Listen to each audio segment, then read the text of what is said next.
So the Bradys had done sitcoms, animation, telemovies, variety, drama and theatre. Well, there was only one place left to go, the big screen. Trying to find yet another way to bring the Bradys to the people, Sherwood Schwartz came up with the notion of the Brady feature film. And how to solve the small problem of not having the original cast? Easy. Get a whole new cast.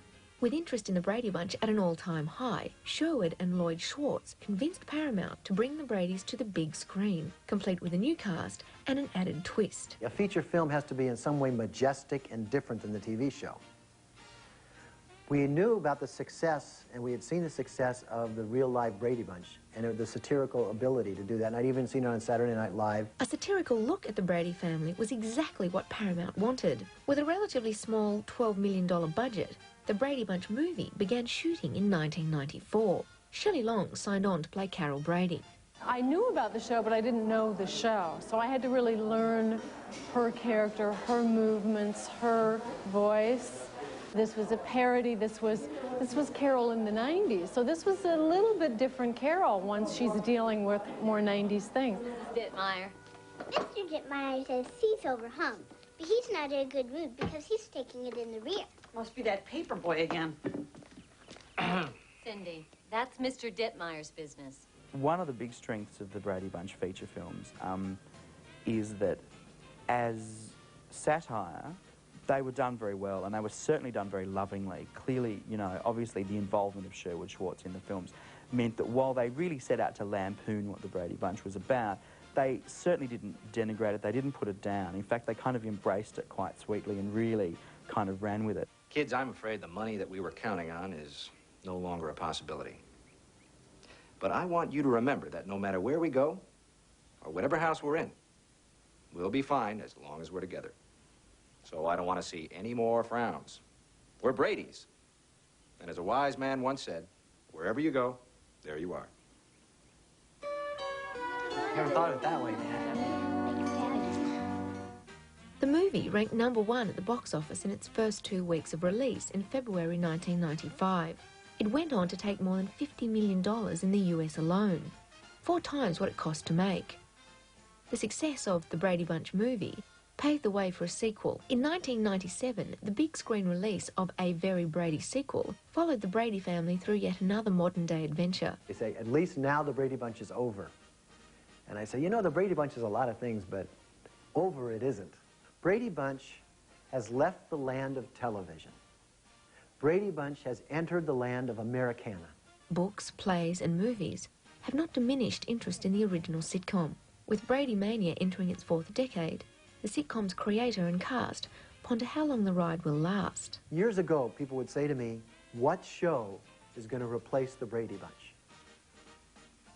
And then I finally figured it out, and it's the Brady Bunch. The continued popularity of the Brady Bunch still keeps the show's cast in the spotlight. Mike Lookinland was only 7 years old when he was offered the role of Bobby Brady.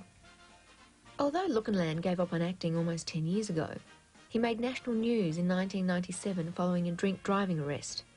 Lookinland, who now works as a television cameraman, hasn't given an interview since the incident.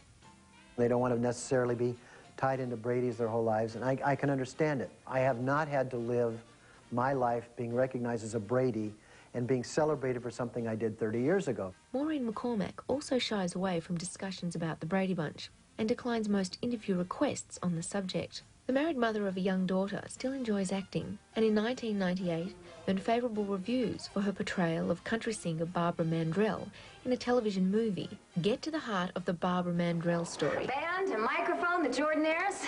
What else does a girl need? Eve Plum has appeared in numerous television shows and movies since her Brady Bunch days. But dealing with her ongoing fame as Jan Brady has been a difficult challenge. As far as regretting it, no. Sometimes I wish it would go away, yes. You know? Somebody, you know, wish that the people just see me as I am and, you know, forget about that. But they can't necessarily. That might be asking too much. After the break, Peter makes it big in Silicon Valley.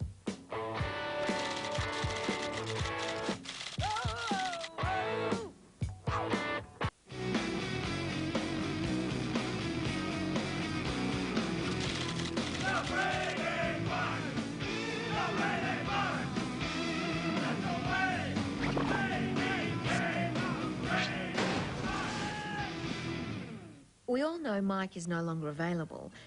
Jan would like everyone to forget the show. Marsha refuses to talk about it. And Bobby was charged with drink driving. But what about the rest of them? As Peter Luck used to say, where are they now? Christopher Knight struggled with his Peter Brady persona for years. In the early 1990s, Knight gave up acting and focused on his interest in computers. Today, he is a partner in a high-tech company in Silicon Valley. One of his first projects was a CD-ROM game based on, you guessed it, the Brady Bunch. There was some pain on the Brady thing, but there seems to be value in it on this side in that I have a choice. The door might open for me, the ice might be broken a little bit easier for me.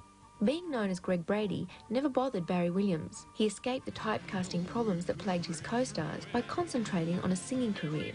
He has performed in nightclubs across the country and appeared in several Broadway musicals, including The Music Man and Victor Victoria.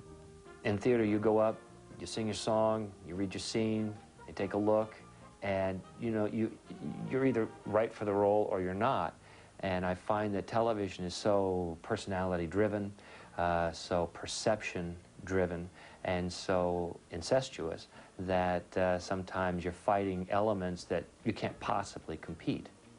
Susan Olsen had the toughest time escaping her character, the pigtailed and lisping Cindy Brady. Olsen had surgery to lose her lisp, changed her hairstyle, and even sang in a rock band. Over time, however, she learned to value the show and her sibling co-stars. I think that there's always going to be something that binds us together, and the fact that, you know, no matter how old we live to be, there will only be 5 other people on the face of the planet that will ever know what the experience was really like. Although she doesn't like to cook, Ann B. Davis cashed in on her image as the perfect housekeeper by co-authoring Alice's Brady Bunch cookbook in 1994.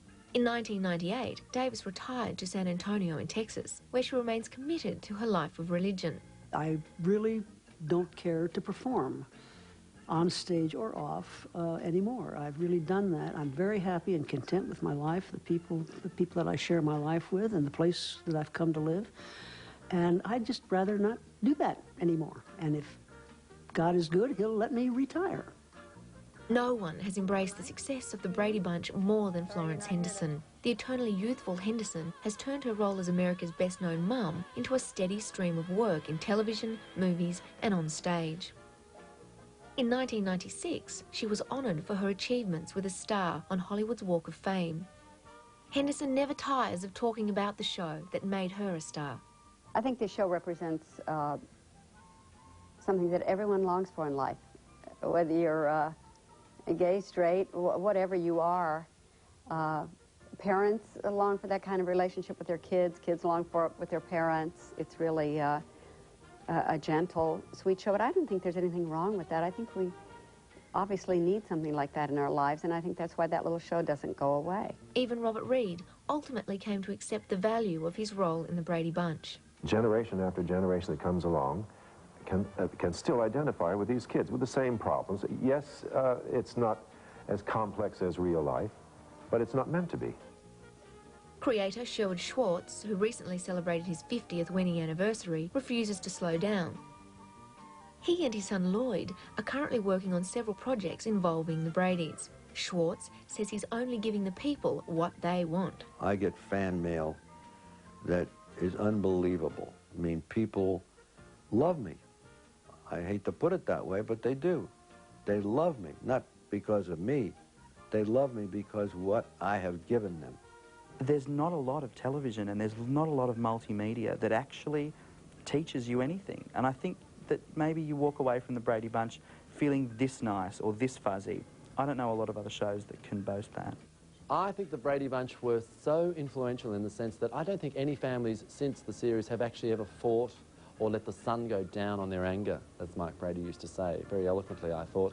And in fact, I'm sure all families now, as a result of the Brady Bunch, they have a problem, it's talked through, and all resolved and fixed up within the space of a half hour. In fact, 19 commercial minutes.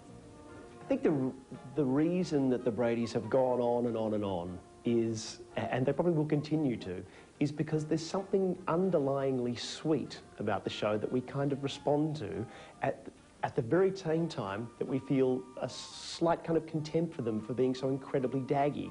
And we know we're somewhere in the middle of all of that. The Brady Bunch, interestingly enough, has influenced my career a lot because I've been lucky enough to interview both the actor Christopher Knight, who played Peter Brady, and Florence Henderson, of course, who played Mrs. Brady. This is the lost Brady. My lost Brady child. Oh, I'm so glad I found you, Angela. See you later. I'll be back soon, Okay, I promise. darling. Yes, Mom. That's the way they became the Brady Bunch. The Brady Bunch. Coming up next, a real treat for all Brady fans. The very first episode of the show that started it all. The Brady Bunch.